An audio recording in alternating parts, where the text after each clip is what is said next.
Okay, so some people wanted me to explain my build. Um, oh, here. This is the general overview. So what this is it's a wave machine, and some parts of this will probably look familiar, like all these pistons with the minecarts on top. So it's a minecart wave machine. But the way in which this one differs from a normal one is that instead of usually hardwiring one piston to another, and having a redstone signal propagate through all of the pistons, this one is programmable. And so you basically have kind of like frames in a movie. I call them pages. And you can program the pages. There's 144 bits because it's a 12 by 12 wave machine. There's 144 bits per page, and there are 24 pages in a chapter, which means you can make a movie that is 24 frames long. However, you can also tie 2 chapters together or 3 chapters together. There are 4 in total, and you could have a 96 page wave, but a lot of simpler things will fit on a single 96 page chapter. Most things will fit on a single chapter. So the way you do it is you select the coordinate of the piston that you want to program. So A1 as an example. And then you have to select what page you want to program that to. Maybe I'll do page 1. And I have something programmed to chapter 1, so I don't want to overwrite that. So I'll write to chapter 2. And then basically you just hit this, and that flips the bit. And it does have the side effect of reading out the memory as you write to it. So this should fire off if everything is working properly. Maybe not. Maybe okay, well, I just finished this, so I'm still working through all the bugs. This is not the first version I've done, though, so past versions have worked, and I know that this will work. I just need to figure out what's going on here. Okay, no. Anyways, I'll show you what I have programmed just so that you can see that it actually does work. So I do have something written to chapter 1. And this is just a normal edge-to-edge wave, as opposed to corner to corner or something. You could even do center to outside, or you get real fancy with it, do multiple, program different parts of a chapter with different waves. There are a few limitations there, but yeah, this is programmed. This is not hardwired. That's the general idea here.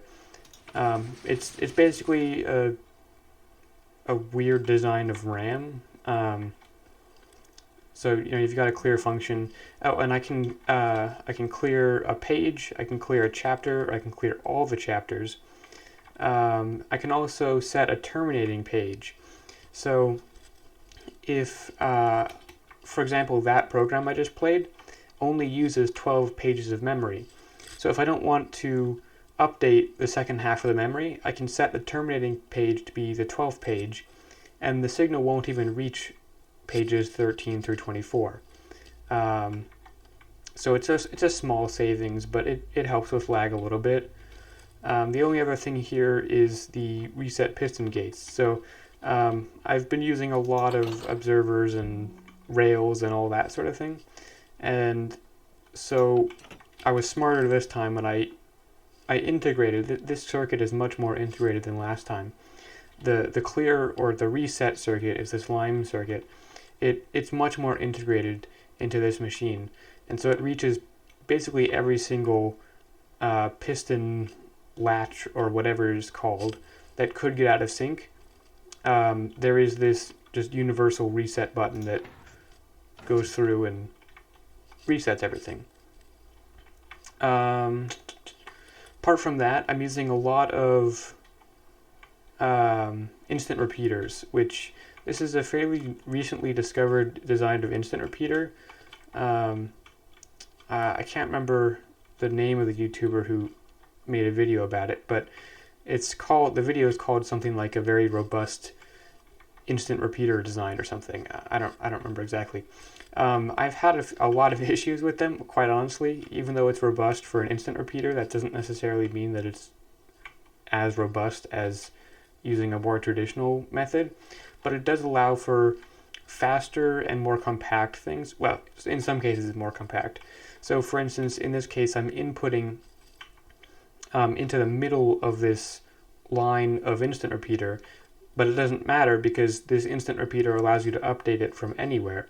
So you don't have to input from the end anymore, which means I could fold this whole input design on top of what it's inputting into, instead of having it overhang and add a bunch of volume to the overall size.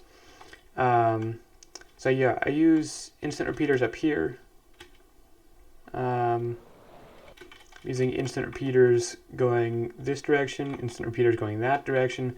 So most of the delay actually only happens in amongst the bits, because even the readout reads out into a bunch of instant repeaters. So it operates a bit faster than it would otherwise.